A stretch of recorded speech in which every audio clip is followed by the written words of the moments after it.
So, let's look at these examples one more time. First scenario here, on May 1st, 2012, Chance Corporation issued 600,000 9% 5-year bonds at face value. Bonds were dated May 1st, 2012, and pay interest semi-annually on May 1st and November 1st. Financial statements are prepared annually on December 31st. So, first question, prepare the journal entry to record the issuance of the bonds. So remember, this is at the issue date. So at the issue date, all we're recording is the fact that we're going to have to pay $600,000 in the future and that we're getting the cash right now. So we have a debit to cash, $600,000, and then a credit to bonds payable for $600,000. Okay, pretty simple. So moving on to part B here, it asks for the adjusting entry to record the accrual of interest on December 21st, 2012. So in order to do the accrual, we're assuming that we issued these May 1st. November 1st has already passed for that first year, so we've already made one interest payment. And now we're looking at recording the amount of interest that was built up between November 1st, when we made our first interest payment, and December 31st, so end of the year. So basically between November 1st and the end of the year, how much interest is built up. So we need to know how much interest we owe each month. So when we pay every 6 months, obviously we're paying 6 months worth of interest. So if you want to know how much we're paying every 6 months, we would just take the interest rate of the bond, which is 9%, and divide that in half. That's 4.5%. So here in this cell, I'm just going to do a simple calculation where I'm going to do 600,000 times 0.045. So 600,000 times 4.5%. Okay. So that amount there represents 6 months of interest. Okay. So I don't want 6 months for this particular question. I want to know how much 2 months is. So 2 months would be 1/3 of 6 months. So we're just going to divide this number by 3. So over here, I'm going to do this number here, divide them by 3, and I get 9,000. So 9,000 is the dollar amount that I'm talking about here. So now I just need to know what accounts to put this in. So since we're recognizing interest, I'm going to show it going into an interest expense account, like that. And then, since I haven't paid it yet, this has to go in some type of liability account. And it'll look like that. Okay? So that's as of, I'm going to change that here so it's not terribly confusing. This is as of December 31st, 2012. We can do a tool, adjusting entry right here to show that much interest is built up during the remaining 2 months of the year. So question C, are any of the liabilities from A or B considered short-term liabilities on the balance sheet? Well, we just look at the 2 liabilities that we have. And so A, the liability is this one right here. And this is bonds payable. And we know that's not due for 5 years. So that does not meet the threshold of being 1 year or less. So that's not considered a short-term liability. The other liability account that we're dealing with is interest payable. And we're going to pay this interest with our next interest payment, which will be May 1st of 2013.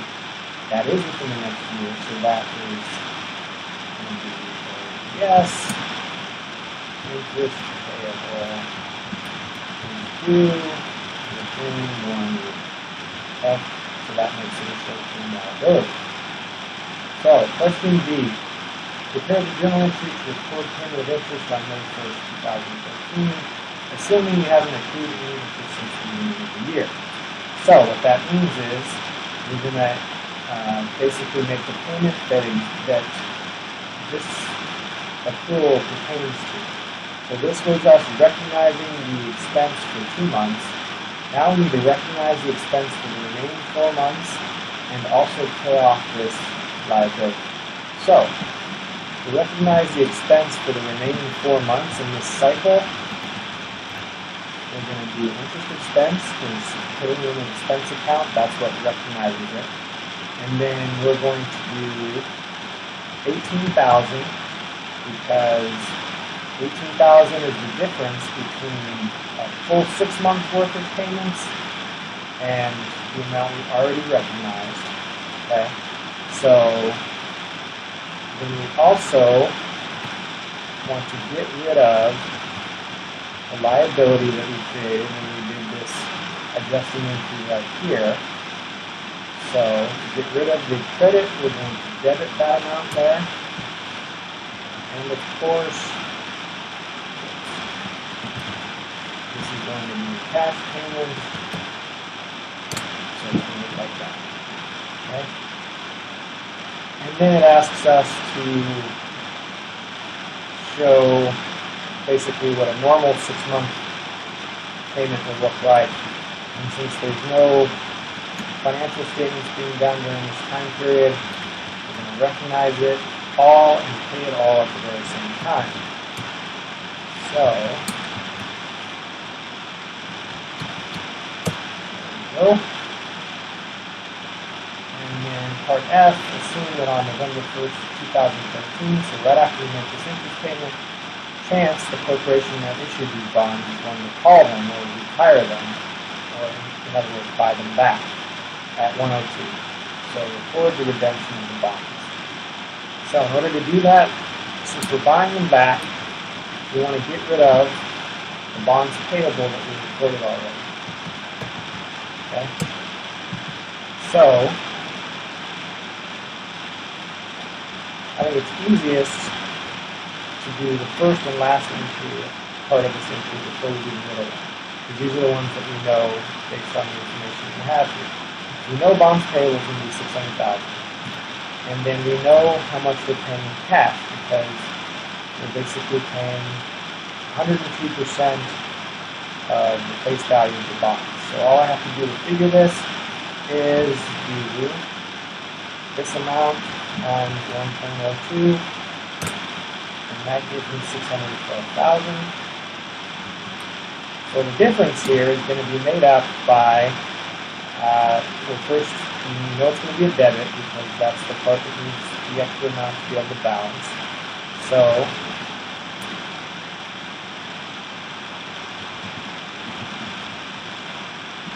like that. Since we know we're paying a premium to buy the bonds back, that means we're losing money in the deal. So it's going to be a loss on the timing of bonds. Okay? Let's move on to the Costco company. So 800,000, 9% 10-year bonds on January 1st, 2012. Bonds are dated January 1st and interest was paid on January 1 and July 1. The bonds were sold at 105, so we sold at a premium. So what that means is we were getting 105% of $800,000 right up front. So 800,000 times 1.05, that gives me the amount of cash we're giving you in order to buy these bonds. I also want to record bonds payable for 800,000 because that's what I'm going to have to pay off when these bonds come due. And then last but not least, I have my premium on bonds to make up the difference. Okay? So that's what that one looks like. Then we got Part B. On January 1st, 2014, the carrying value of the bonds was $832,000. The company redeemed the bonds at 105. We record the redemption of the bond, assuming interest of that period had already been paid. So what we're going to do here is, let's look at what we already know about this. So, we are getting rid of bonds payable. So we know to get rid of an $800,000 credit to bonds payable, we need to debit bonds payable for $800,000. Okay? We also know how much we're paying to do this, because we are paying a premium of 105. So that means we are paying $800,000. times 1.05, 340,000 to retire these bonds. Okay? So again, we're left to determine what goes in the middle. Well, we know that the carrying value of the bonds is 832,000. Okay? So we are going to debit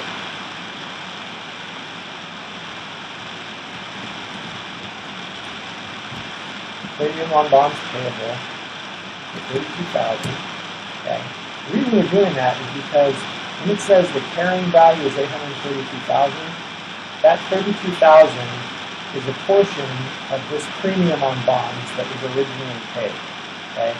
So as time goes by, this account reduces and gets smaller, and when we ended up retiring these bonds, the amount of money that was in that credit account up here is 32,000.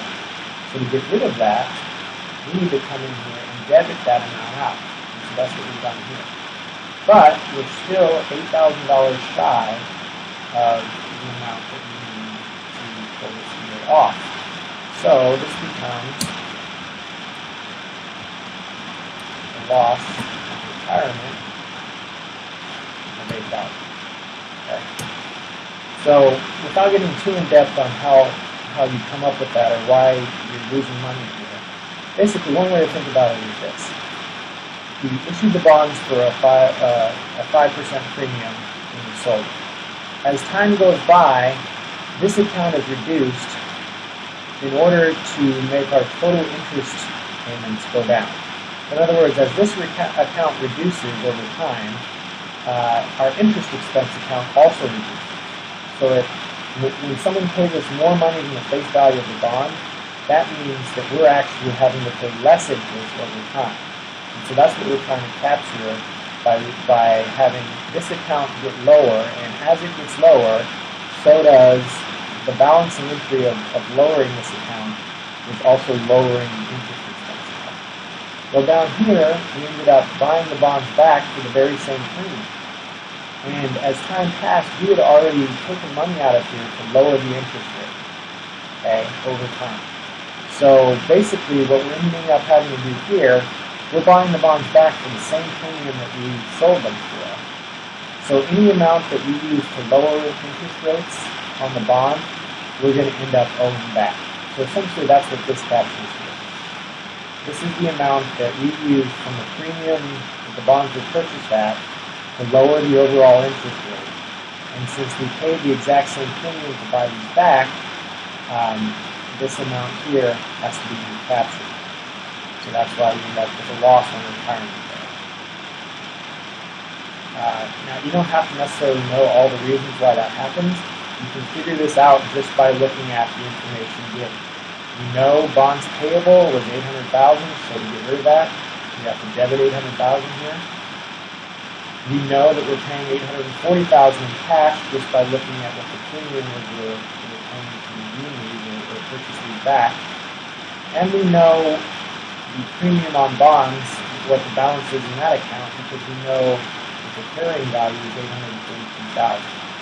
So put all those things together, and we're left with just coming up with a debit entry of $8,000, and here we have that debit entry for loss on retirement of bonds.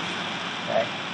So even if you don't know exactly why these two numbers here came out the way they did, this one was given to you the amount, and to get the amount on this one, all you had to do was figure out what the difference was between this and these two.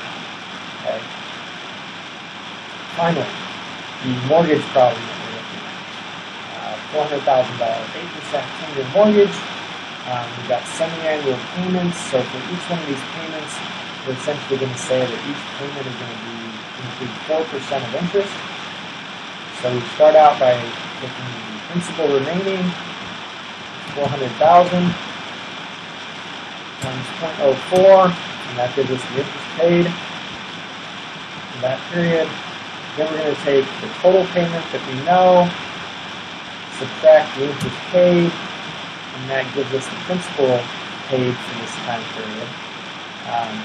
whatever's left after we pay interest, we can put to the principal. So obviously we're going to take the previous principal balance, subtract the amount we're paying towards it in this period, and we get that amount. And we just come down here again. We're going to take the principal remaining times 4%. And over here, total payment minus the amount we had to pay in interest gives us a principal paid. Take the old principal, subtract the principal we paid this time with the new principal. Take that new principal, multiply it times 4%, gives us our interest that we have to pay. Take the total payment, subtract the interest that we have to pay, gives us our principal paid, previous principal, minus the amount we paid towards it this period. One more time, current principal times 4% for the total interest we owe this period. Total payment minus interest paid gives us our premium payment.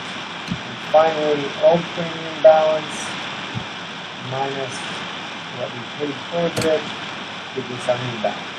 Okay? So, not all that complicated there. It asks for the increase for the original loan and then the first two installment payments.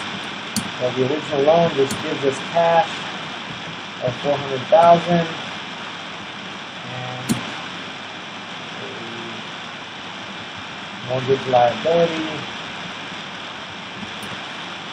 of $400,000. Okay, and then we have one.